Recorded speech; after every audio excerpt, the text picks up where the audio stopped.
Pension scheme है 1995 की। इसमें बहुत सारे ऐसे ज्येष्ठ नागरिक हैं जिन्होंने जब वो नौकरी में थे तब प्रोविडेंट फंड का पैसा, जिनकी मेहनत का पैसा है, वो प्रोविडेंट फंड से एक विश्वास के नाते से उन्होंने प्रोविडेंट फंड बनाया था। लेकिन आज ये EPS 95 के जो बेनिफिशियरीज है उसमें 1.8 मिलियन पेंशनर्स ऐसे हैं जिनको 1,000 रुपये से कम हर महीने मिलता है और सबसे ज्यादा जो है वो 4 या 5 हजार से ज्यादा एक भी पेंशनर को पैसा नहीं मिलता।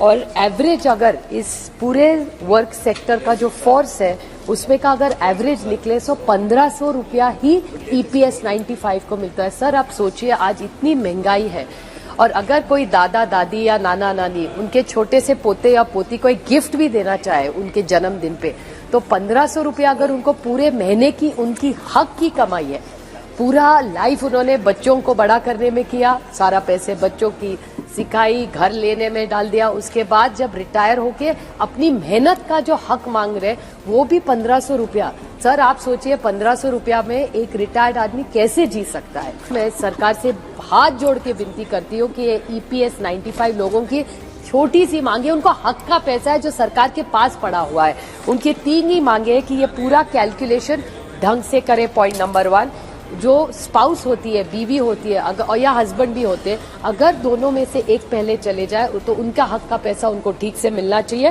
और जो कॉस्ट ऑफ इंडेक्स है सर, लिविंग है, जो उनका हक का EPS 95 का पैसा है वो उनको ही मिलना चाहिए। सरकार उसको ना रखे, वो उनका पैसा है जो सरकार ने गलत तरीके से रखा है। मैं हाथ जोड़ के इस सरकार को विनती करती हूँ कि आप गारंटी की सरकार बोलते हैं तो प्लीज हमारे इस सीनियर सिटीजन्स को जो गारंटी एक स्कीम नहीं दी थी उसको पूरा करें और जल्द से जल्द ये सीनियर सिटीजन्स को उनका हक का जो पेंशन का फंड 95 और OPS का आपकी सरकार ने कमिटमेंट किया था कि जब हम सरकार में आएंगे हम ये करेंगे। तो ये पैसा जाता कहाँ है सर?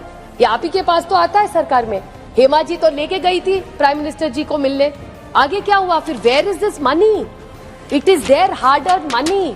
एक विश्वास के साथ आपकी सरकार को दिया था ये EPS 95 और OPS के पैसे का क्या हुआ? ये पेंशन के पैसे सर, सरकार के पैसे नहीं है ये।